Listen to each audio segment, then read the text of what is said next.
আসসালামু আলাইকুম। সবাইকে আমন্ত্রণ জানাচ্ছি এবি নিউজ প্রাইম সংবাদে। আপনাদের সঙ্গে আছি আমি সুমাইয়া মেঘলা। শুরুতেই জানিয়ে দেব সংবাদ শিরোনাম। ইউনূসের সঙ্গে মার্কিন পররাষ্ট্রমন্ত্রীর ফোনালাপ, বাংলাদেশের গণতন্ত্রে আগ্রহ নেই ট্রাম্পের। তড়িঘড়ি নির্বাচন হলে আবারও গণ অভ্যুত্থানের ঝুঁকি, নূরের সতর্কবার্তা। বিএনপিকে সংস্কার বিরোধী বলার অপপ্রচেষ্টা, মন্তব্য মির্জা ফখরুলের। সেন্ট মার্টিনে বাড়ছে রহস্য, নিরাপত্তার অস্থিরতা তৈরি করছে সংকট। ইসরায়েলে ব্যালিস্টিক ক্ষেপণাস্ত্র হামলার দাবি, ইয়েমেনের হুথির নতুন চ্যালেঞ্জ। ট্রাম্পের সঙ্গে বিরোধে নতুন রাজনৈতিক দল গঠনের পরিকল্পনা, ইলন মাস্কের ঘোষণা। গ্লোবাল সুপার লিগের দ্বিতীয় আসরে সাকিব যোগ দিলেন দুবাই ক্যাপিটালসে। দর্শক, এতক্ষণ শুনছিলেন শিরোনাম, এখন বিস্তারিত।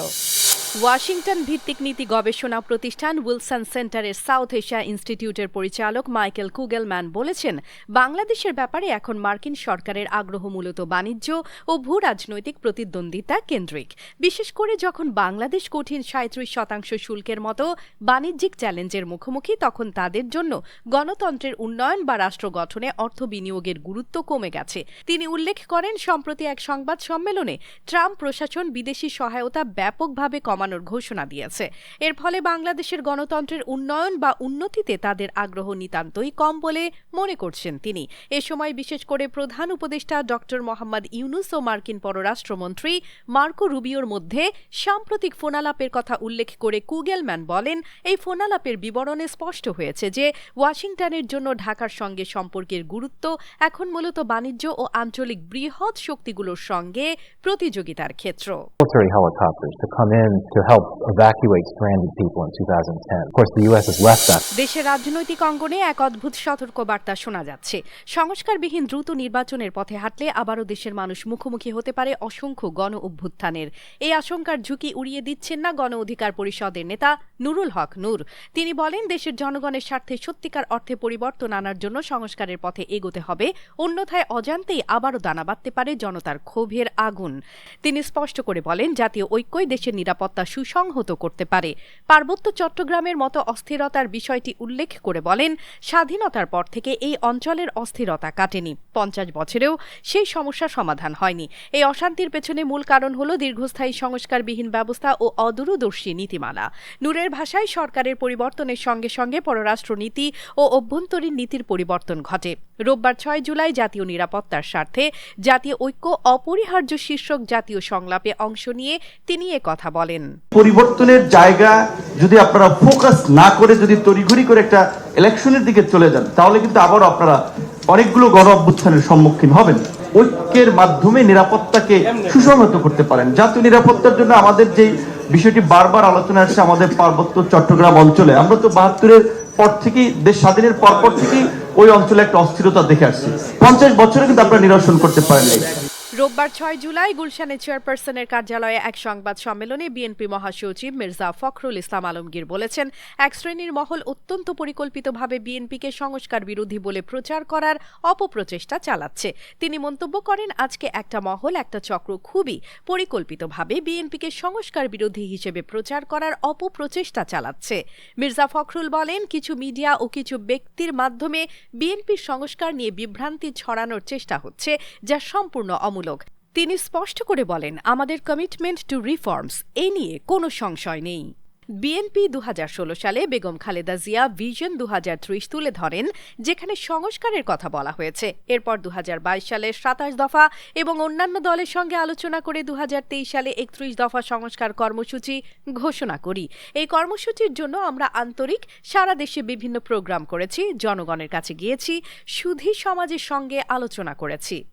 একটা মহল, একটা চক্র অত্যন্ত পরিকল্পিতভাবে বিএনপিকে সংস্কার বিরোধী বলে প্রচার করবার একটা অপচেষ্টা চালাচ্ছে। রাষ্ট্র পরিচালনায় গুরুত্বপূর্ণ কতিপয় প্রতিষ্ঠানকে শক্তিশালী করার নামে রাষ্ট্র কাঠামোকে দুর্বল ও অকার্য করার কোনো প্রস্তাবের যুক্তিসঙ্গত বিরোধিতা সংস্কারের মূল উদ্দেশ্যের সাথে সঙ্গতিপূর্ণ বলেই আমরা মনে করি। প্রাকৃতিক সৌন্দর্যের দ্যুতি আর জীববৈচিত্র্যের রক্ষার জন্য দেশের একমাত্র প্রবাল দ্বীপ সেন্ট মার্টিনের জীবনযাত্রা এখন এক নতুন মোড় নিয়েছে। যেখানে একসময় পর্যটনই ছিল জীবিকার মূল উৎস, সেখানে সম্প্রতি পর্যটকদের আগমন সীমিত হওয়ার ফলে দ্বীপের চিত্র বদলে গেছে। অবশ্য এই পরিবর্তনের ফল হিসেবে দ্বীপে হঠাৎ করেই বাড়ছে অপরাধের মাত্রা। ঘরে ঘরে চুরি, রাতে জুয়ার আসর বসা, এসবের কারণে দ্বীপবাসীর মাঝে সৃষ্টি হয়েছে গভীর উদ্বেগ। পর্যটন কমে যাওয়ার সঙ্গে সঙ্গে অর্থনৈতিকভাবে ক্ষতিগ্রস্ত হওয়ার পাশাপাশি অপরাধের মাত্রাও বেড়েছে। বিস্তারিত দেখুন প্রতিবেদনে। আমরা দ্বীপটাকে প্রথমে বাঁচাবো।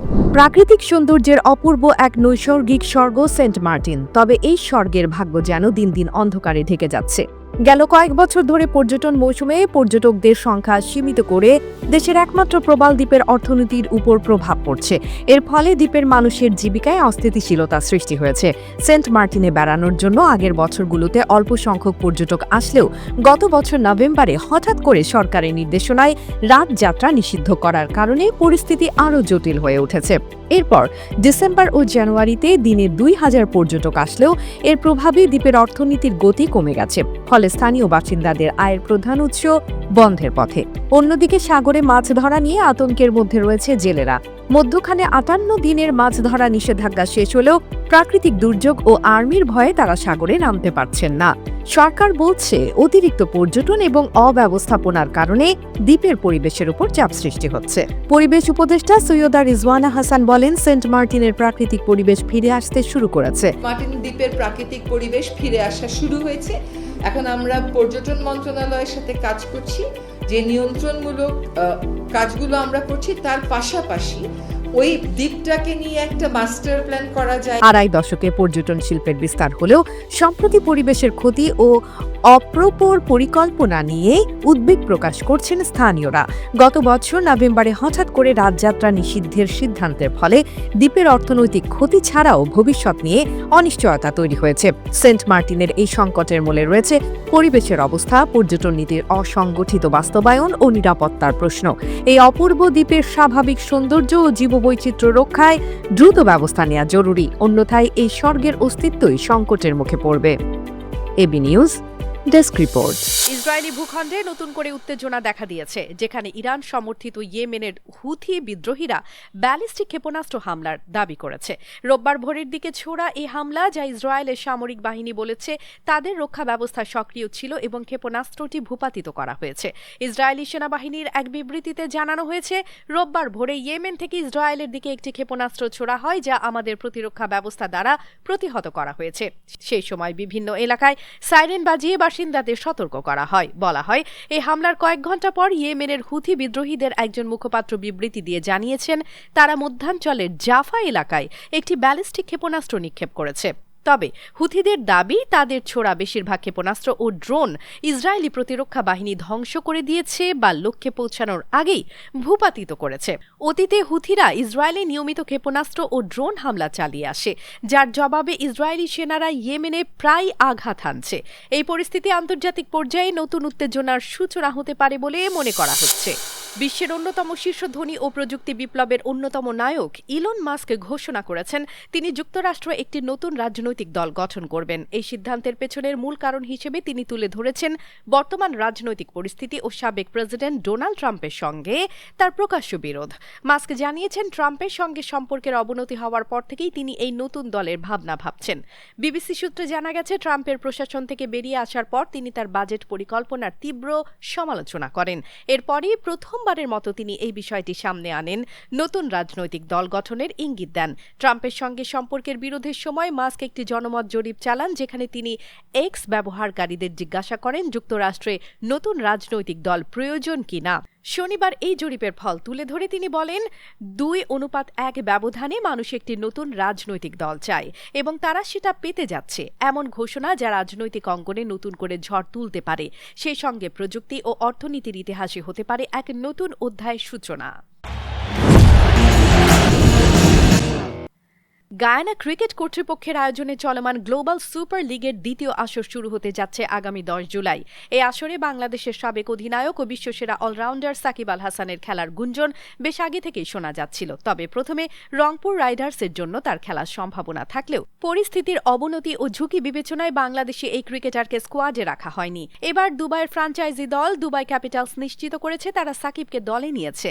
নিজেদের ফেসবুক পেজে তারা একটি পোস্টে লিখেছে, দক্ষিণ আফ্রিকার স্পিনার কেশব মহারাজের রিপ্লেসমেন্ট হিসেবে কিংবদন্তি অলরাউন্ডার সাকিব আল হাসান আমাদের সঙ্গে যোগ দিচ্ছেন। অর্থাৎ সব ঠিক থাকলে বিপিএলে নিজের সাবেক দল রংপুরের বিপক্ষে খেলবেন এই বিশ্বসেরা অলরাউন্ডার। গত বছর প্রথমবারের মতো 5টি দেশের 5টি দল নিয়ে আয়োজিত হয়েছিল গ্লোবাল সুপার লিগের প্রথম আসর। এবারও এই লিগের দল সংখ্যা অপরিবর্তিত থাকছে। 10 জুলাই শুরু হবে এই ফ্র্যাঞ্চাইজি লিগের দ্বিতীয় পর্ব। দর্শক, এতক্ষণ আমাদের সঙ্গে থাকার জন্য ধন্যবাদ। সর্বশেষ সংবাদ পেতে ভিজিট করুন আমাদের ওয়েবসাইট www.abnewsinternational.com এ। সেই সঙ্গে নিয়মিত ভিডিও নিউজ পেতে আমাদের ফেসবুক পেজ ও ইউটিউব চ্যানেলে চোখ রাখুন।